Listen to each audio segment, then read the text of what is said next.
Bueno, buenas tardes. Esta es la clase de semana 10.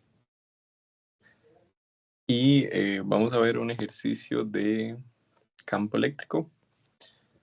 Campo eléctrico, circuito eléctrico de corriente directa.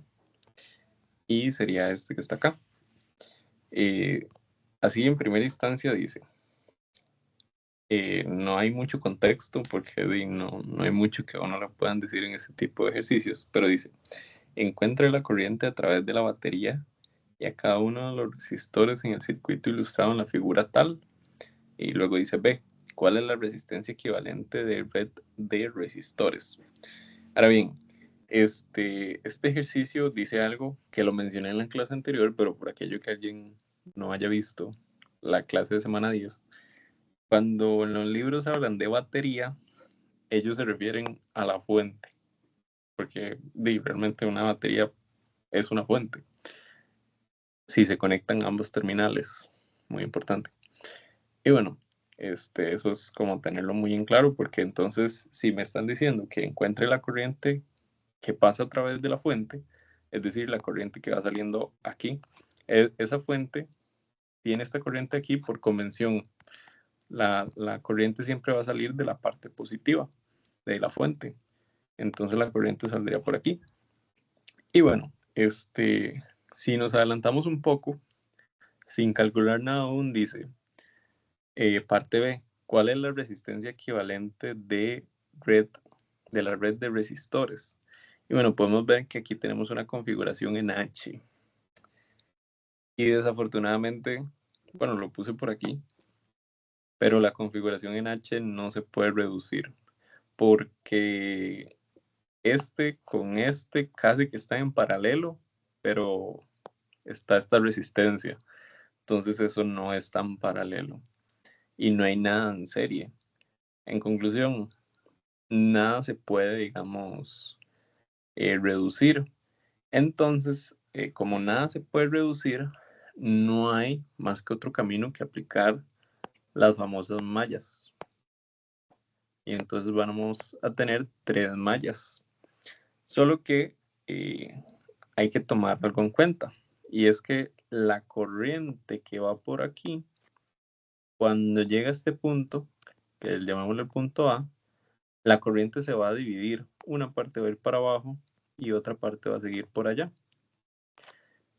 Y de la misma forma, cuando la corriente esta que viene por aquí, llega aquí al punto, yo que sé, P, va a ir para allá, se va a dividir para la derecha y para abajo. Y si fuimos por este otro punto, va a venir una corriente por acá que baja, una que entra y va a haber otra que baja por acá. Y eso lo vamos a llamar el punto C.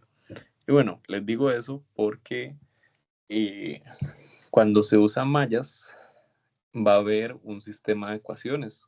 Va a haber una ecuación por cada malla. Y como aquí tenemos 3 mallas, vamos a tener 3 ecuaciones. Y como tenemos 3 ecuaciones, para que sirvan las cosas debemos tener 3 incógnitas. Entonces, si hay como un truquillo, digamos, o el truquillo que les puedo compartir, es que cuando yo llego a este punto aquí, digamos, cuando la corriente por aquí entra, si yo a esta corriente le llamo I2 y a esta que baja aquí le llamo I1, I1, yo voy a tener un problema a largo plazo. ¿Por qué? Porque una de esas dos corrientes va a ser falsa, por así decirlo.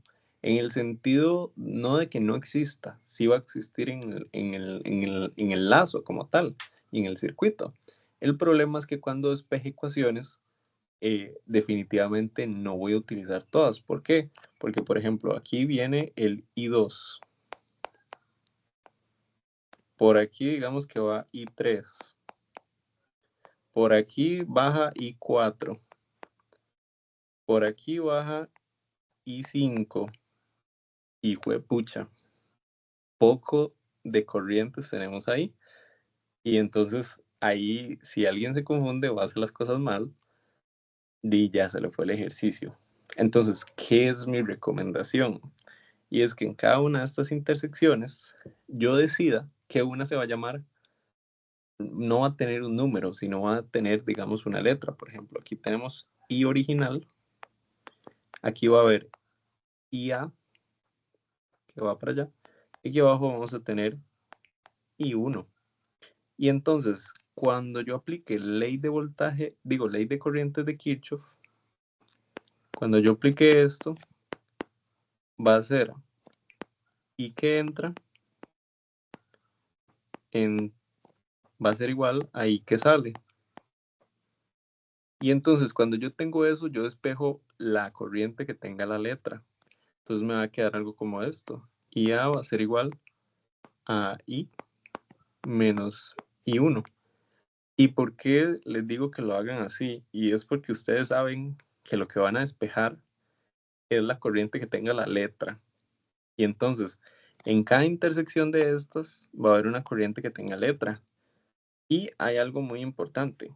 Y es que aquí, esa intersección, si alguien la plantea, aquí no va a haber una corriente con letra. Porque la corriente que va por aquí va a ser la misma que salga por allá, porque no hay nada que les cambie, digamos. Tiene que ser lo que le entra a la fuente, tiene que ser lo mismo a lo que sale. Entonces la corriente que entra aquí es la misma que sale.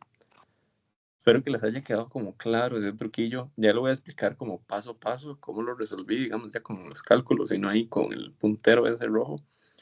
Sin embargo, eso es como mi truquillo o cómo yo lo resuelvo. Obviamente hay más métodos. Bueno, más métodos no.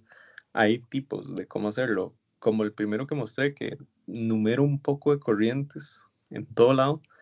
Y si yo sé muy bien qué es lo que estoy haciendo, el resultado me tiene que dar indiferentemente. Solo que en algún momento, yo que sé, las corrientes que voy a obtener los resultados va a ser como I5, I3 e I1, una cosa así. Entonces yo lo hago de esa otra manera como para ser un poco más consciente y de paso tener listas ya las ecuaciones de la corriente. Pero bueno, esto que tengo aquí es lo que les dije al comienzo, que sale la corriente I y vamos a llegar a este punto. Y de ese punto yo hice exactamente lo que les dije, de que en cada intersección planteaba dos corrientes y una la ponía con una letra. Y lo tenemos aquí. Entonces, si gustan, podemos analizarlo poquito a poquito. En este nodo, que yo le llamé nodo A, que por cierto, el nodo a pesar de que yo hago un circulito aquí, el nodo A es todo este cable. Es todo ese cable por aquello. Pero bueno, este nodo A, como bien se los dije, va a ser la corriente que entra, va a ser igual a la que sale. Y entonces, aquí tenemos la ecuación original. Igual, yo digo que esta corriente que está aquí en azul va a ser IA. Pero entonces, yo por qué no puse IA, sino yo lo que puse fue el despeje como tal. ¿Por qué?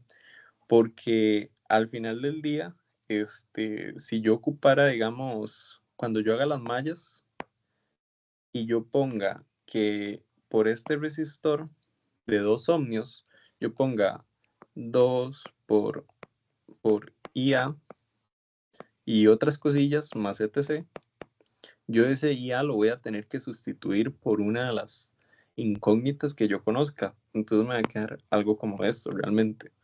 Y entonces ahí digamos que yo estoy viendo un paso en el futuro. Más que viendo un paso en el futuro, estoy siendo como un poquillo más organizado.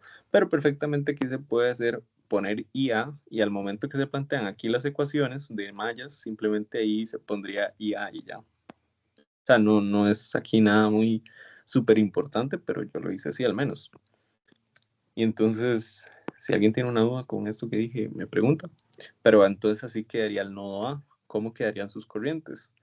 Si vamos al nodo B, que le llamé a este nodo B, vamos a tener lo siguiente.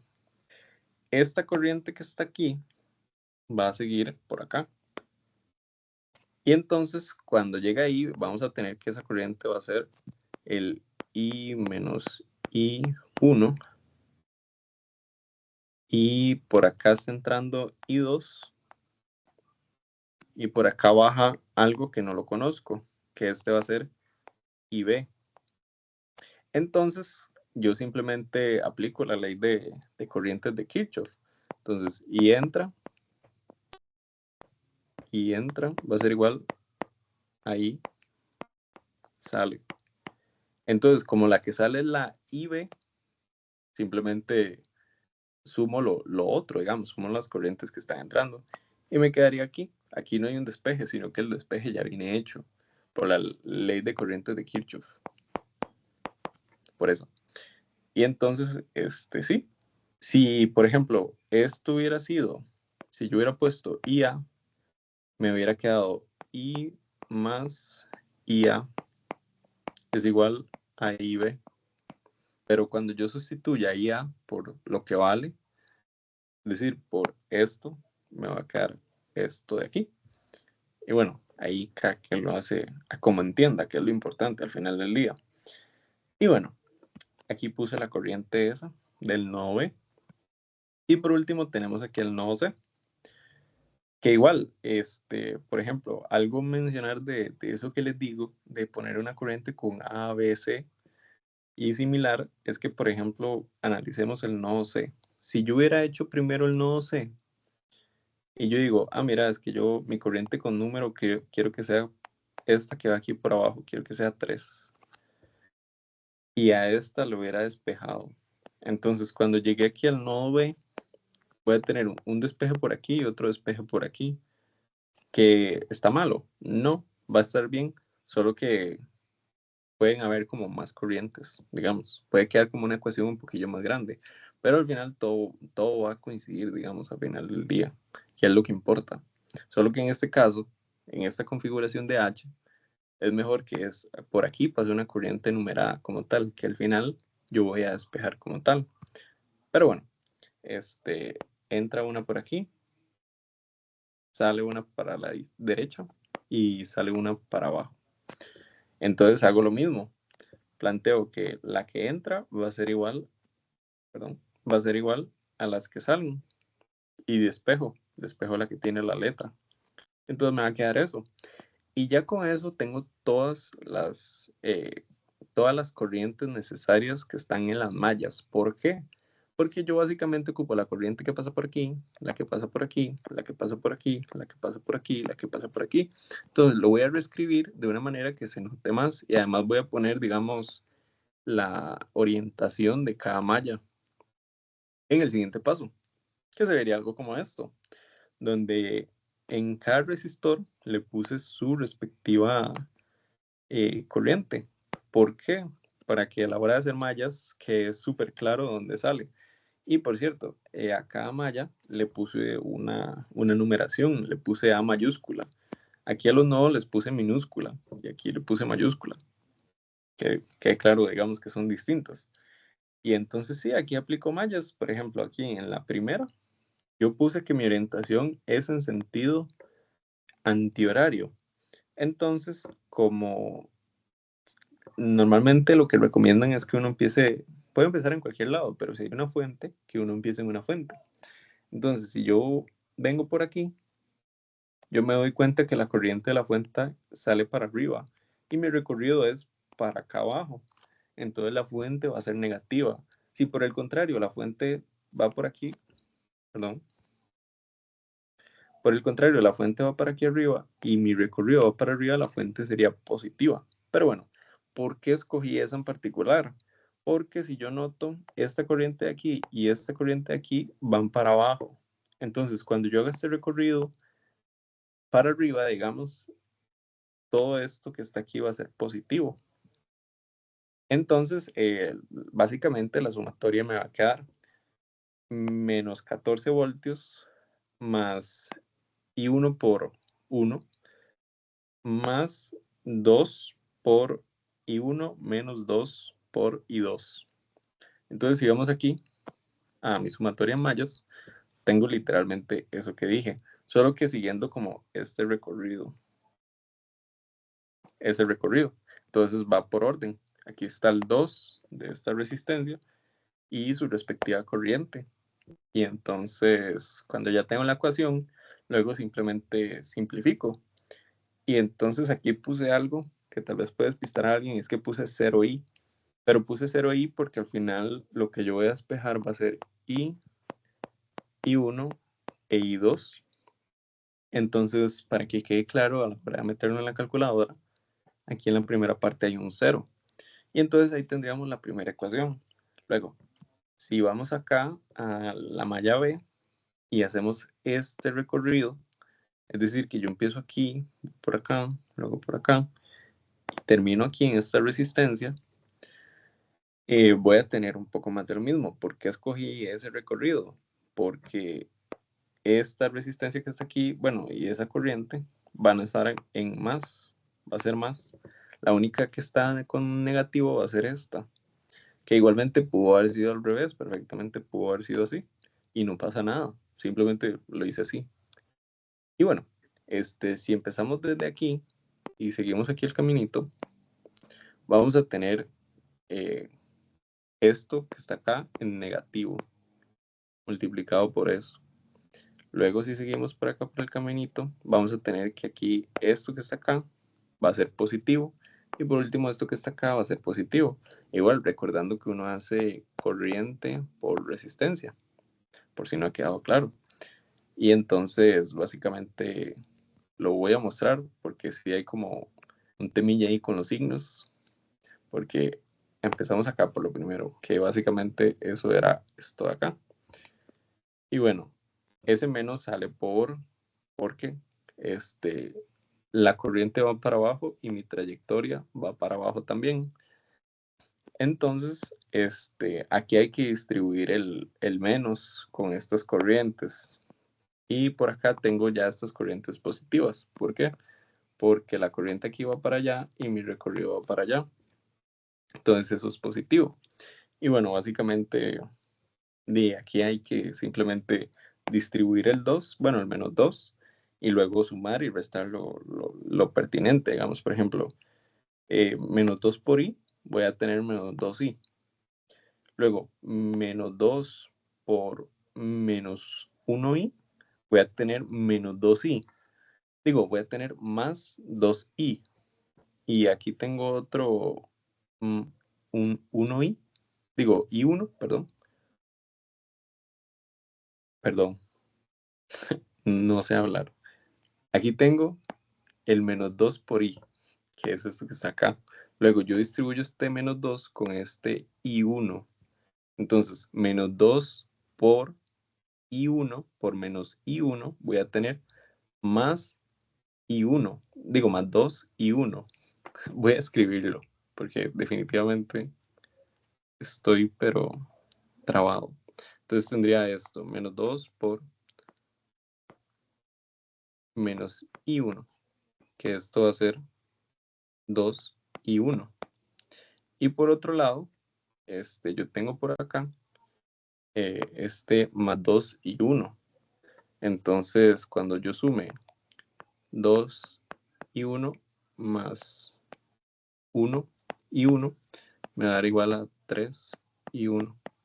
Y bueno, ahí se me dificultó, la verdad, hacer eso tan sencillo, o al menos expresarlo con palabras, pero simplemente es eso. Ahí si se ocupan más renglones para hacerlo, háganlo, que no le pasen lo que me pasó a mí, que por intentar, no sé, hacerlo rápido, uno medio se confunde.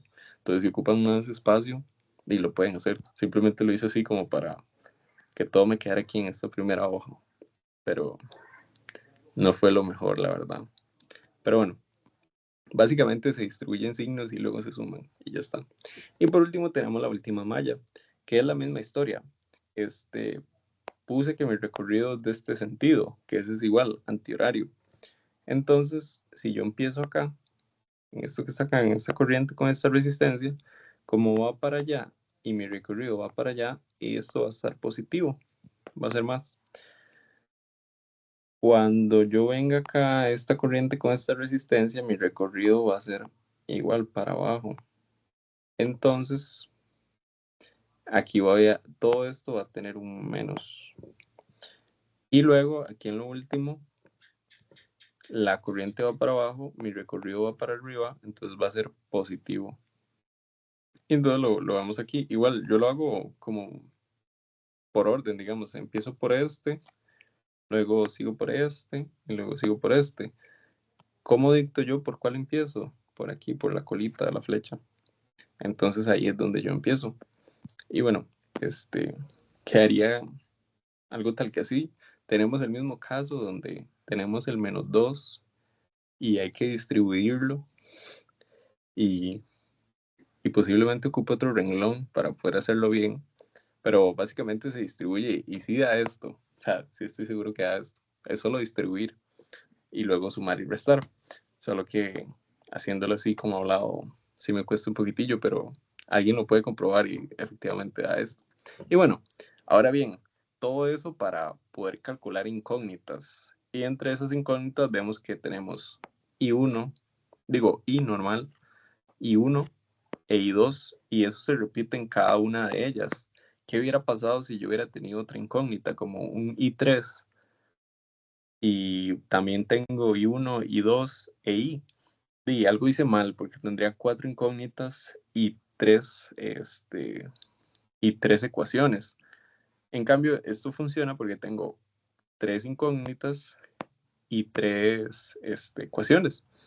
Entonces hay que tener cuidadillo ahí. Igual, como les decía, mi tip, que es como de utilizar esto del IA, IB y por último un IC, pero igual, mientras lo sepan hacer bien, o sea, la única manera de hacerlo bien es como practicando y haciendo como ahí un par de ejercicios, porque si uno nunca resuelve un ejercicio y llega así de un pronto a otro al examen, puede que se confundan en alguna parte o salgan con una incógnita además, que al final va a ser una incógnita falsa, digamos.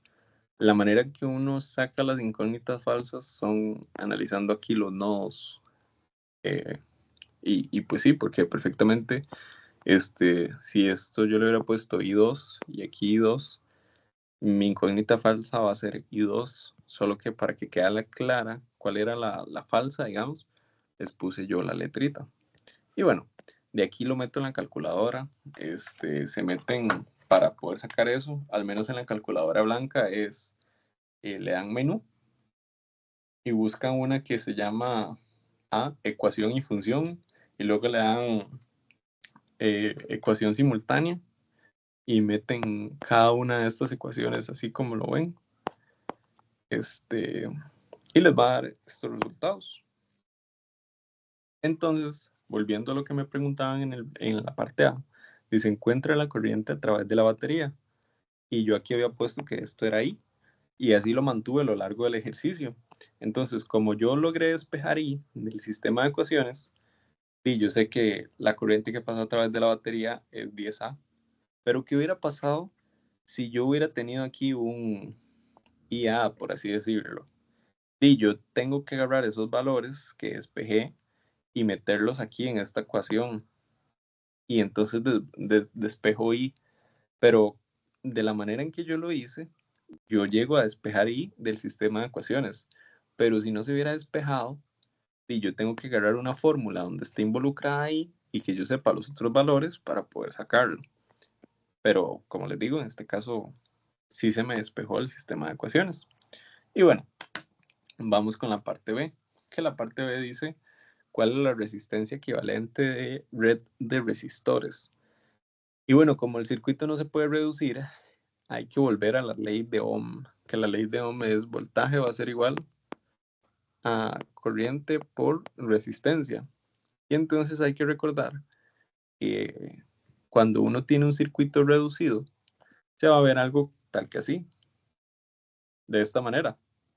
Como yo sé que la corriente sale de la fuente, que sale de la fuente es 10A, entonces la única incógnita que yo voy a tener en este circuito, digamos, imaginario, simulado, es la resistencia equivalente, que la única manera de obtenerlo es por este medio, por esta ley de Ohm, porque reducir este circuito así, con los métodos que se ven en el curso, no es posible, porque hay otros métodos que sí se podría resolver, pero no se ven en el curso, entonces ni los voy a mencionar, pero de momento no se puede reducir.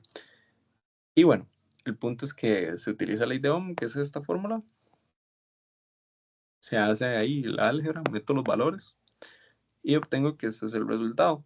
Igual, esto podría salir algo así como un examen y la parte B valga así como muy poquitos puntos, entonces ahí saben que hay que usar la ley de Ohm. Solo que en el examen, si les soy muy honestos, si les ponen un circuito, seguramente va a tener dos fuentes, va a tener una fuente por aquí también. Y entonces hay que hacer las mallas con dos fuentes. O algo así. Normalmente en los exámenes ponen dos fuentes. Bueno, hay alta probabilidad de que pongan dos fuentes. Porque podría, digamos, comillas, comillas, dificultar el cálculo. Pero bueno, todos se resuelven igual al final del día. Solo hay que tener cuidado con la distribución que uno hace de corrientes y con la dirección que uno le pone a las mallas. Y ya, así se resolverían los ejercicios de circuitos eléctricos. Que la clase pasada resolví más, donde se podía reducir el circuito y qué implicaba eso. Pero bueno, eh, aquí vamos a ver unos ejercicios de campo magnético. Y por ahí me contaron que con Jerry lo último que vieron fueron circuitos eléctricos de corriente directa. Entonces, de mi parte les hice así como un mini resumen introductorio del tema para que por lo menos sepan un poquito de lo que estoy hablando y qué implica qué cosa. Entonces, el campo magnético, lo primero que tienen que saber es que se mide en Tesla. Obviamente, Tesla tiene su propia, la unidad de Tesla tiene como su equivalencia, que puede ser útil para despejes, pero la verdad es que no lo apunté porque no me lo sé. Pero si lo buscan ahí en internet o en el libro del curso, ahí lo van a encontrar en la parte de campo magnético. Bueno, ¿cuándo hay campo magnético? Si hay una corriente circulando, hay campo magnético. Si hay imanes permanentes, ahí también hay campo magnético. Y por último, si hay una carga puntual en movimiento. Y entonces, a pesar de que se parezca un poquillo al campo eléctrico, el campo magnético, él se encuentra o va a haber siempre que hayan estas condiciones. Podrían haber dos a la vez, tres, incluso las tres en un solo, y va a haber campo magnético en cada uno de los casos. Pero les digo esto como para que sepan un poquillo del tema. Y entonces tenemos la primera fórmula, que esta viene del libro, y seguramente la pongan en el examen, que es la fuerza magnética sobre una partícula con carga en movimiento. Igual, vemos que existe un campo magnético porque hay una carga puntual en movimiento. ¿Y de dónde sale eso? Digamos, ¿de dónde sale esta afirmación? Viene aquí de la fórmula, porque esta fuerza que está aquí es fuerza magnética, entonces involucra el campo magnético. Y si aquí la velocidad fuera cero, sí, todo esto que está aquí va a implicar que va a ser cero, entonces no va a haber fuerza magnética. Y bueno, más adelante ustedes van a ver con el profe Jerry que de esta ecuación se logra llegar a esta, que normalmente es a la que se usa en los ejercicios un poco, digamos, de desarrollo. ¿Por qué no se utiliza casi que esto para ejercicios de desarrollo? Porque son ejercicios realmente muy simples.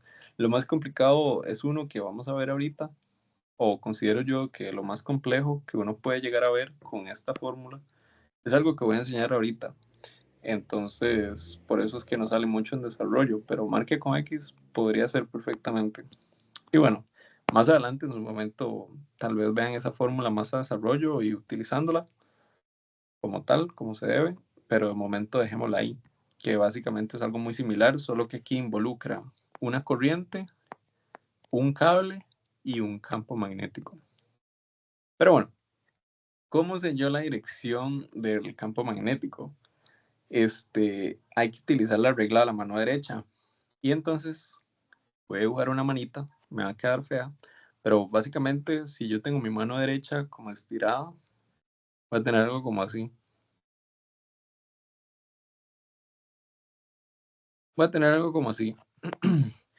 Y de ahí, digamos, en un campo magnético, mi pulgar, al menos, si hubiera corriente, este pulgar va a ser el cable, el cable. Y cuando yo gire los dedos, digamos, yo puedo hacer un movimiento tal que así, como un rotatorio. Ese va a ser toda la dirección del campo magnético, que viéndolo desde arriba se podría ver algo como esto, si ese fuera el cable, digamos, que está yendo para arriba, porque recordando que este puntito significa que es como si a uno le tiraron una flecha, que esto, no me acuerdo qué profe lo había explicado una vez, pero básicamente una flecha se vería algo como así, donde aquí hay un puntito y aquí hay como algo tal que así. Y entonces, si a uno le tiran la flecha, uno lo que va a ver es como el punto de la flecha. Y si más bien uno tira la flecha, uno va a ver como lo que tiene atrás la flecha. Uno no ve la punta.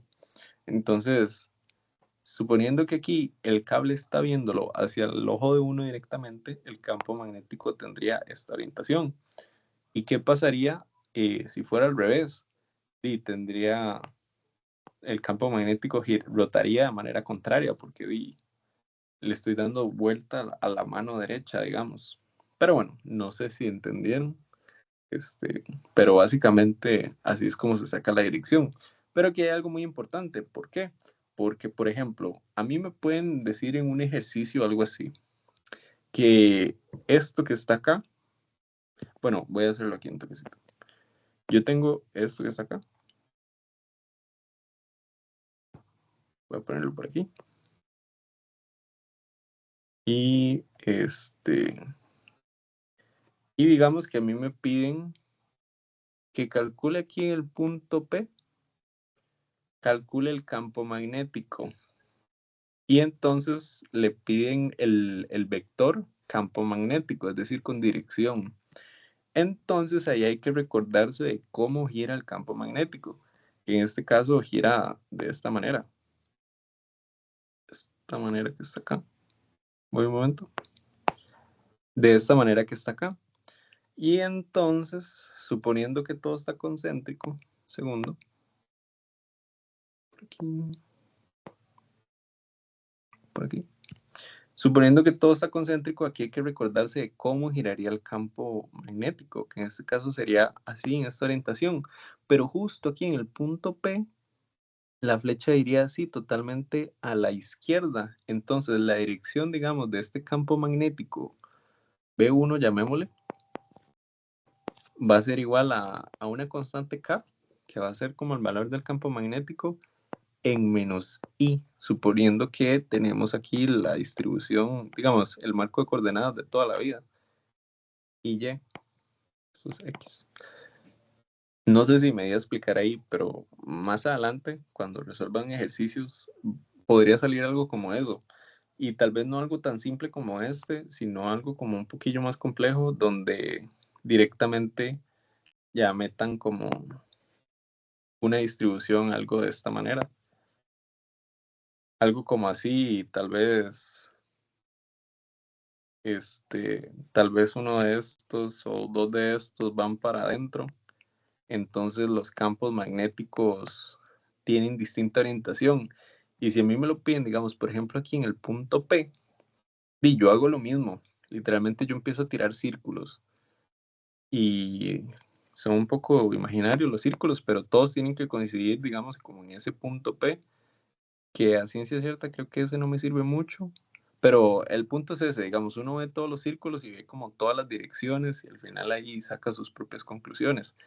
Obviamente este tipo de ejercicios solo se pueden dar si, solo si los campos magnéticos son iguales, porque al final cuando uno analiza, digamos, los puntos donde se conectan, debería haber cierta simetría, donde usted puede decir, ah, mira, es que este es dos veces tanto o algo así similar. Por ejemplo, aquí, este sí lo puedo hacer. Y, y tenemos el círculo, lo ponemos aquí centradito. Y aquí sacamos otro círculo, lo ponemos por acá. E incluso este lo voy a cambiar el color para que quede claro. Verdecillo. Ah, no, el punto es verde. Amarillo. Y entonces, por ejemplo, ya vimos que para este caso que está acá, el campo magnético va en esta dirección. Entonces, cuando llegue aquí, va a ir para arriba. Va a ir en J. Y por el lado del amarillo, como ahora es contrario, él va a ir de la otra manera, él va a ir para allá. Entonces cuando llega aquí, va a ir para abajo, va a ir en menos J. Y si a mí me dicen, digamos, que el campo magnético rojo es igual al campo magnético amarillo, y me piden que yo analice en el punto aquí P, digamos que es ese puntito, el punto P, este que está aquí, ahí el campo magnético sería cero en el punto P, teniendo en cuenta a ambos, digamos. Y así, más o menos esos como truquillos de campo magnético que van a ver más adelante. O, bueno, ojalá vean más adelante cuando practiquen, porque sí, ahí hay como cierta parte de simetría, pero al final del día todo empieza por esto. Eso es como lo más básico. Pero bueno, aquí les pongo que pulgar es el área y los dedos son el campo magnético. La trayectoria de los dedos, específicamente, cuando usted gire como en su propio pulgar. Y bueno, voy a tomar algún toquecito.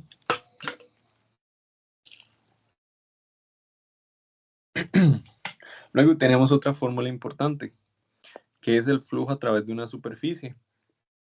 Y básicamente, si se recuerdan un poco, esto es como ley de Gauss, pero para campo magnético. Y vamos a tener esta aquí, que esa es como para una superficie cerrada, que es lo mismo que ley de Gauss. Y bueno, es la misma fórmula que campo eléctrico, solo que es la misma fórmula. Sí, creo que sí. Solo que lo que cambia es que ahora tenemos el campo magnético. Y bueno, de ahí uno utiliza la que ocupe, porque por ejemplo, si les dan el ángulo, tienen que utilizar esta. Y como por ejemplo, ¿cuándo sé yo cuándo tengo que integrar? Si yo integro, si alguna de estas dos no es constante, digamos, tiene una variación, entonces ahí yo tengo que integrar. Pero si todo es constante, yo voy a tener que el flujo va a ser igual a B. Uy, no puse el resto. Flujo va a ser igual a B por A por el coseno del ángulo. Que puede coincidir que el coseno del ángulo sea, creo que es cero. Un momento. Sí, que el coseno del ángulo sea cero o sea 180. O algo así, donde simplemente va a llegar a ser 1 o menos 1. Entonces hay que tener como ojo en eso. ¿Y cuáles son las unidades del flujo? Bueno, las unidades del flujo, si por ejemplo, si lo ven desde aquí, bueno, veámoslo desde aquí. Esto va a estar en Tesla y el área va a estar en metros al cuadrado. Entonces va a ser esta, viendo la fórmula. Pero alguien se puede aprender esta, que tiene un nombre ahí particular de una persona inglesa, creo, o no sé realmente, pero esa es otra unidad válida. Al final deciden que cómo se lo aprenden. Y ahora sí, con los ejercicios, porque mucho hablado. Ejercicio 27.13. Una botella abierta de plástico de bebida gaseosa con diámetro de apertura de 2.5 está colocada sobre una mesa. Un campo magnético uniforme de 1.75 teslas dirigido hacia arriba y orientado a 25 grados de la vertical rodea la botella. Y me preguntan cuál es el flujo magnético total a través del plástico de la botella de bebida gaseosa. Entonces, viendo la información que me dan en el enunciado, yo pongo lo más importante, porque, por ejemplo, aquí hay que analizar, digamos, que la botella es un sistema cerrado. ¿Por qué es un sistema cerrado? Porque es que no pude dibujar una botella, pero suponiendo que es como esto la botella, y a pesar de que aquí esté abierta, en el momento que yo analice esa apertura, va a ser un sistema cerrado. ¿Por qué? Porque la apertura va a ser esto y la botella va a ser esto otro. Entonces, el momento que yo las junte, es un sistema cerrado. ¿Por qué digo eso? Porque si este ejercicio se intenta analizar como una superficie no cerrada, básicamente no se puede resolver. En el proceso uno se da cuenta que está equivocado, pero en conclusión es un sistema cerrado. Ahora, ¿cómo se vería un sistema no cerrado? Yo qué sé, como que les digan que, no sé, pues pucha, no sé, les quedó mal la verdad. Pero, básicamente es eso, que esto es un sistema cerrado. Y bueno, me dicen que tiene la apertura tal, con diámetro tal, y el campo magnético. Ahora, ¿qué es lo otro importante que hay que analizar? Y es que a mí me dan un grado, digamos, con respecto a la vertical del eje Y. Entonces, yo sé que de fijo, solo por esa información, yo voy a tener que utilizar esta fórmula de flujo. ¿Por qué? Porque me dan ángulo. Ahora bien, si vemos acá, el campo magnético es constante, digamos, no varía. Y el área no va a variar. ¿Por qué? Porque el diámetro se mantiene solo uno. Entonces yo sé que no tengo que integrar. Todo lo que tengo que utilizar es la fórmula que les había dicho, que flujo va a ser igual a B por A por coseno del ángulo. Y entonces, ¿cómo se vería un diagrama de esto, más o menos? Suponiendo que eso es una botella que parece una lata, cuando se habla de que es una superficie cerrada, se refieren a esto, de que, por ejemplo, perdón, el documento hizo parkour. Si yo tengo ese campo magnético que está acá, que está acá, esa flechita, si yo la planteo en otro lugar, por ejemplo por acá, ella va a entrar y va a estar dentro de acá de la superficie. Pero si yo sigo la trayectoria, va a llegar acá y va a salir. Entonces, a eso es lo que se refieren con una superficie cerrada, porque entra y sale. ¿Y qué pasa en una superficie cerrada? Que puse aquí desde el libro, que el flujo va a ser igual a cero. Sin embargo, como aquí yo tengo, digamos, dos análisis y uno es el de la botella como tal, que es y el otro es de la apertura. Entonces yo voy a tener que el flujo neto va a ser igual a cero. Pero entonces, ¿flujo de qué cosa? Voy a tener el flujo de la botella. Aquí voy a tener un flujo de botella. Y voy a tener un flujo por acá de apertura. Es decir, que el flujo tanto de la apertura como de la botella tienen que ser iguales. Ahora bien, ¿por qué digo esto? Porque si alguien me dice, mira, es que yo voy a calcularle el flujo a la botella como tal, ¿cuál es el área de la botella? ¿Cuál es la geometría de la botella? Empezando por ahí, porque a pesar de que yo lo dibujé aquí como un cubo, bueno, un cilindro, y realmente yo no sé la geometría de la botella. Sin embargo, que yo sí sé así por facto, de que la apertura va a ser un circulito, porque así son normalmente las botellas, ¿verdad? Entonces yo sé que el área va a ser el pi por el radio al cuadrado. Entonces, debido a que no tengo suficiente información para la botella, yo voy a calcular el flujo de la apertura, sabiendo que al final del día el flujo de la botella va a ser igual a menos el flujo de la apertura. ¿Y de dónde sale eso? De que todo esto con conjunto es una superficie cerrada. Entonces, como es cerrada, el flujo neto es igual a cero, pero el flujo neto también va a ser igual a la sumatoria de flujos. Entonces, si eso quedó claro, se resuelve muy sencillo el ejercicio. Y, por ejemplo, aquí podemos ver que puse el ángulo de 25, porque si volvemos a la ecuación, que la tengo, bueno, la ecuación que tengo aquí, este ángulo que está acá, que utilizaron phi ahí, creo, ese ángulo va a ser entre B y A. entre el campo magnético y el área, la dirección del área. Entonces, como es una apertura, yo puse que el área va para arriba. Entonces, de aquí tengo el ángulo entre ellos, que es de 25, porque esta área va a ser paralela al eje Y. Entonces, al final debería verse algo como eso. Y de ahí es donde yo pongo la fórmula 25 grados. Y entonces, de aquí está un poco lo que les acabo de explicar. El flujo de apertura más flujo de botella es igual a cero. Porque esto que está acá, todo eso va a ser el neto. Todo eso que está acá va a ser el neto. Y eso es igual a cero. Aquí les puse, ¿por qué es eso? Botella más apertura es igual a superficie del round.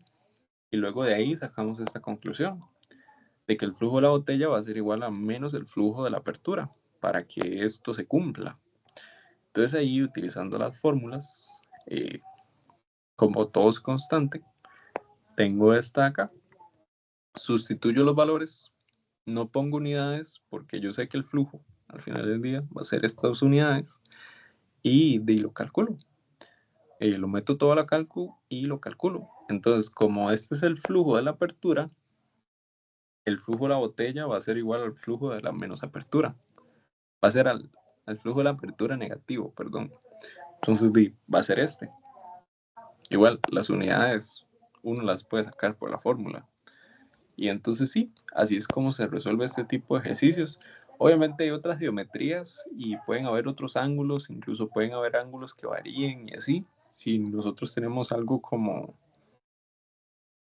bueno, no sé, no se me ocurre en este momento, pero el punto es que pueden haber distintos ángulos, si hay distintas caras y cosillas así, pero a ciencia cierta, en resumen, se resuelve como de este tipo de maneras.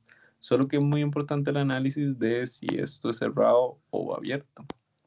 Y bueno, por acá tenía otro ejercicio, que este es el movimiento de una partícula.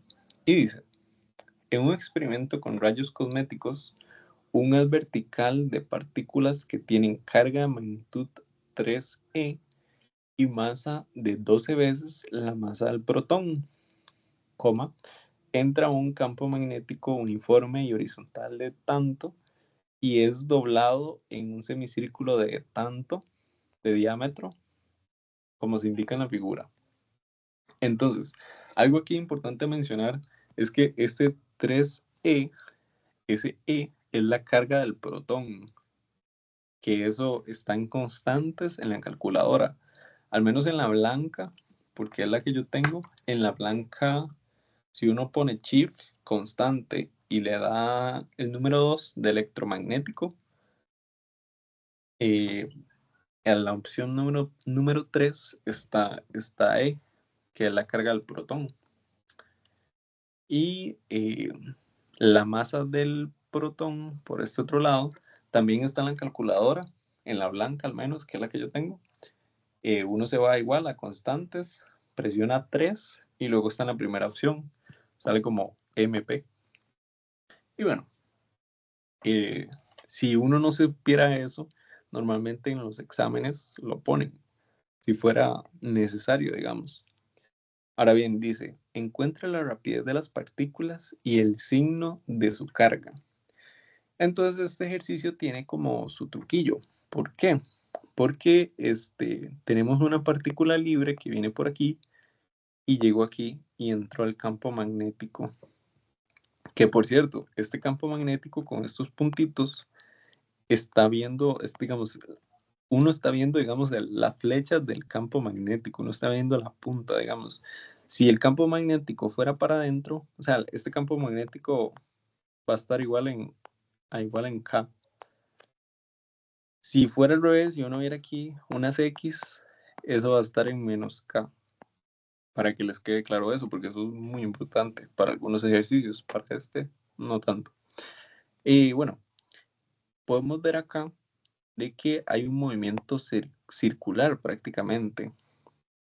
Y eso en física 1 nosotros lo vemos como fuerza centrípeta, que no centrífuga.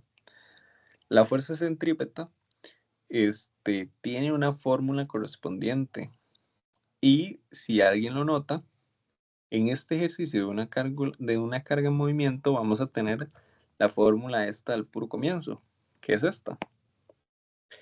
Solo que cuando uno llega a llegar a esa ecuación, como que le faltan valores. ¿Por qué? Porque en el ejercicio me dan el campo magnético, me dan la carga, que es 3 por la carga del protón, pero uno no tiene ni la velocidad, el ángulo sí, porque de este producto cruz, cuando hay un producto cruz, digamos, si tengo aquí A, producto cruz B, esto va a ser lo mismo a por B por el seno del ángulo.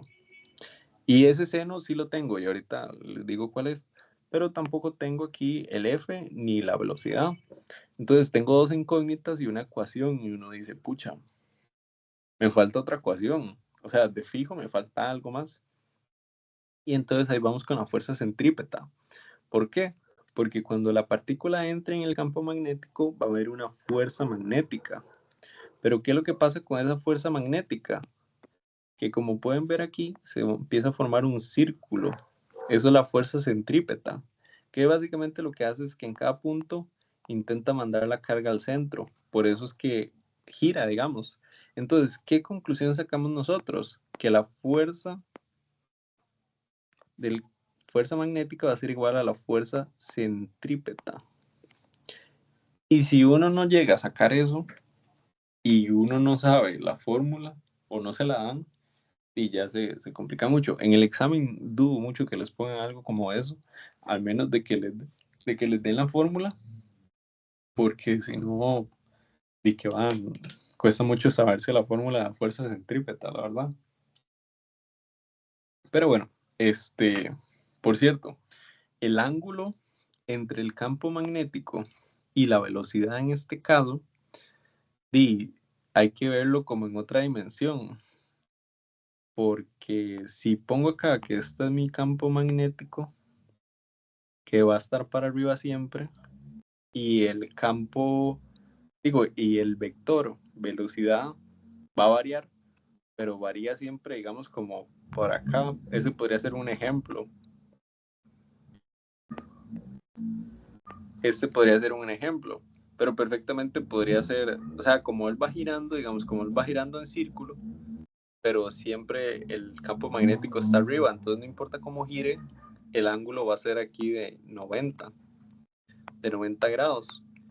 Y el seno de 90 grados va a ser igual a 1. Entonces, en conclusión, cuando hayan casos como estos, el ángulo entre ellos va a ser 90 grados. Ahí tal vez cueste un poco visualizarlo en 2D, pero en GeoGebra puede que sea más fácil. Pero bueno, ya habiendo explicado prácticamente que todo el ejercicio, y vamos a ver cómo se hacen los cálculos. Les pongo aquí, por ser una partícula, vamos a tener la fuerza magnética por la partícula. Utilizamos, digamos, pasamos del producto cruz, pasamos a la multiplicación de magnitudes. Y entonces, les pongo aquí que debido al movimiento de la partícula va a ser seno, el zeta es igual a 90 grados. Y aquí les pongo literalmente lo que les acabo de decir. Y vamos a tener en conclusión final de que esta va a ser la fórmula de la fuerza magnética. Y entonces, aquí no supe cómo unir los dos temas, pero les pongo la ecuación de la fuerza centrípeta, porque la fuerza magnética va a ser igual a la fuerza centrípeta. Entonces, igualo esto que está acá, lo igualo con esto que está acá. Y entonces tenemos esto y hacemos el despeje correspondiente y llegamos a obtener esto. ¿Hay otra manera de calcular esto? Posiblemente, seguramente. Yo sé cómo, definitivamente no. Entonces, la manera en que pude abordar este ejercicio es con esas dos ecuaciones. Y normalmente cuando ustedes vean algo como esto, va a haber ahí involucrada la fuerza centrípeta. Entonces, para que lo tomen ahí en cuenta por, yo qué sé, futuras evaluaciones o algo así, que les ponga el profe Jerry o algo así, que tengan que explicar un ejercicio y viene algo como esto, o hacer una simulación, ahí hay una fuerza centrípeta. Y bueno, como ya tengo la ecuación, solo queda sustituir los valores. Entonces aquí les pongo la información que viene en el enunciado. La carga va a ser igual a 3E, siendo esta la carga del electrón. No pongo unidades, pero por ejemplo, la carga tiene que estar dada en Coulomb. El campo magnético tiene ahí sus teslas, el radio tiene sus metros. ¿De dónde salió ese radio? Si alguien se lo pregunta, es que yo agarro este diámetro que dice aquí está, este es 95 centímetros de diámetro, lo divido entre 2 y luego lo multiplico por 10 a la menos 2 y me da esto. Y por último tenemos la masa, que esto sale del enunciado igual, que va a ser 12 por masa de protón, siendo esta la masa del protón. Pero ¿qué unidades tendría que tener la masa? Kilogramos. Y bueno, al final tenemos que esta es la velocidad. A sustituir todo esto en la fórmula que está acá, da este resultado que está aquí. Que por cierto, este resultado está no malo, pero incompleto, porque no puse las unidades. Metros sobre segundos. Sí, en las demás sí los puse. Sí, sí. Y esa sería la velocidad. Y así es como se aborda un ejercicio como estos. Igual, como les digo, uno ocupa dos ecuaciones. Yo esto lo veo más como para un ejercicio tarea o simulacro o algo así, digamos, más que para un examen por el hecho de que se ocupan dos fórmulas. Y si les dan la fórmula de la fuerza centrípeta y tienen ese movimiento, ya está prácticamente que resuelto, digamos. Solo que ahí la álgebra despeje. Pero bueno, parte B. Dice, es razonable ignorar la fuerza de gravedad sobre las partículas. Y entonces aquí hay que hacer un análisis, digamos, como de las fuerzas que están involucradas en la partícula. ¿Y a cuáles me refiero?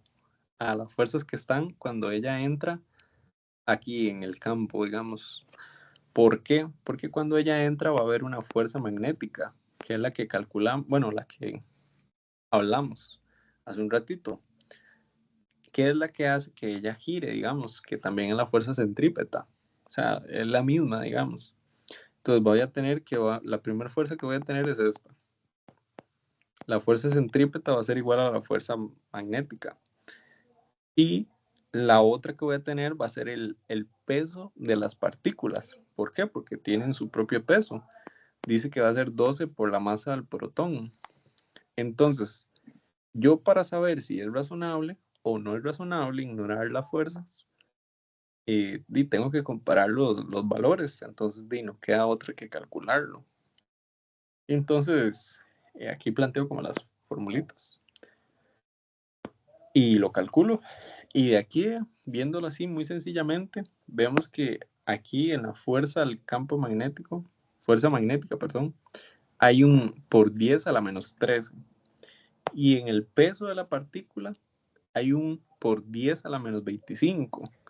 ¿Qué conclusión saco yo? Que esto es mucho más grande que el peso. Entonces, utilizando esta simbología, eh, digo que es razonable ignorarla. ¿Qué intento decir con esto? Que la fuerza magnética es mucho más grande que el peso. O sea, es que aquí hay demasiada diferencia. O sea, esto tiene una cantidad de ceros. Esto también tiene muchas, pero la diferencia es muy grande. Y si alguien quisiera saber cuánta diferencia, cantidad de ceros, simplemente uno hace esto que está acá. Bueno, ahorita no me acuerdo cómo se hacía, no lo puedo mentir, pero hay una manera de saber cuál es la diferencia exacta entre ellos dos. No me acuerdo, honestamente. Pero bueno, el punto es ese, que va a ser mucho más grande por esto que está acá. Y bueno, luego tenemos la parte C. ¿Cómo se compara la rapidez de las partículas al entrar al campo con la rapidez que tienen al salir del campo? Eso puede ser respondido con esta fórmula que está acá. ¿Por qué? Porque si lo vemos acá, la fuerza magnética va a ser igual a la velocidad, bueno, a la carga por la velocidad por el campo magnético. Bueno, veamos esta que está acá mejor. La carga es constante. El campo magnético, constante. El seno al ángulo, constante. Y la velocidad, constante. Entonces, si sabemos que todo eso se va a mantener en todo este trayecto, desde que entra hasta que sale, ¿qué conclusión podemos sacar? De que aquí en este punto donde va a salir, V inicial va a ser igual a V final. O sea, va a ser la misma velocidad. No va a cambiar absolutamente nada. Porque aquí en la fórmula todo es constante. Entonces nunca va a cambiar nada. Esta fuerza magnética siempre va a ser la misma. Ya sería distinto que le digan a uno como que la velocidad va aumentando o algo así, o que la fuerza magnética va aumentando, o sea, algo como implícito, como que aquí en este puntito vamos a tener F1, F1, y aquí en este otro puntito vamos a tener F2, y de alguna manera F1 va a ser menor a F2, y tras de eso me dicen que la carga es constante y que el campo eléctrico va a ser constante. Entonces, ¿de cuál conclusión queda ahí? Que lo que varió fue la velocidad. Entonces ahí sí se podría decir que fuera distinto, un caso como esos, pero no es el que tenemos, digamos, el que tenemos es que aquí en todo esto la fuerza magnética va a ser la misma en todo el trayecto. Entonces, por lo tanto, la velocidad va a ser la misma en todo el trayecto. Y sí, eso sería lo de la clase de hoy. Espero que les haya quedado claro. Hay cualquier duda, me pueden preguntar. Y estaríamos por hoy. No sé si alguien... Ah, perdón, una mano levantada. Sí, Sí, disculpe, más bien sería de los primeros ejercicios que hicimos de circuitos eléctricos. claro. Yo la teoría no la tengo como muy bien definida, entonces tenía más bien una pregunta con lo de las mallas, la dirección. Para la Ujú. A, os había dicho que la corriente era negativa porque va como en sentido contrario a la dirección de la malla, pero para B y C, más bien las que iban en sentido contrario, eran positivas y las que iban en sentido, como el mismo sentido, eran negativas. Entonces quería ver como por qué pasaba eso. Ah, ok, vos decís... Ok, voy a dejar... Bueno, no voy a dejar de grabar. Vos decís, como por ejemplo aquí, esto que yo puse aquí, que la corriente va para abajo y mi recorrido también va para abajo, que porque eso es negativo. Ajá. Bueno, eso... ¿Vos estás con Jerry? No, yo estoy con otro profe. Ah, ok. Bueno, yo le voy a explicar esto. Ya lo que usted haga con la información queda bajo su criterio, pero esta es una manera de resolverlo. Obviamente hay varias maneras. Pero esto viene de acá. Esta es mi clase de semana 9, donde yo les expliqué la convención de signos en mallas. Y entonces podemos ver aquí en el resumen que si el recorrido coincide con la dirección de la corriente, voy a tener a menos I por R. Y por el otro lado, si yo tengo que son antiparalelos, voy a tener más I por R. Y eso es pura convención de signos. O sea, uno se lo aprende. Uno podría hacerlo al revés, digamos. Si yo digo que esto es más y esto otro es menos, si yo lo sigo hasta el final, me tienen que dar los resultados. Porque al final yo estoy poniendo los signos. Solo que la manera en que lo explica el profe Jerry, que como estos son tutorías de RN, la idea es que yo lo haga muy similar o ojalá igual. Entonces, esta es la convención de signos que yo uso. No sé otros profes que usarán. Y por ejemplo, aquí tengo la convención de signos de fuentes en mallas. Y por ejemplo, si yo tengo aquí la terminal positiva y mi recorrido va para arriba, sabiendo que de la terminal positiva salen las corrientes, yo voy a tener que la fuente va a ser positiva. Pero si por el contrario yo tengo que la corriente va para arriba y mi recorrido va para abajo, yo voy a tener a menos la fuente.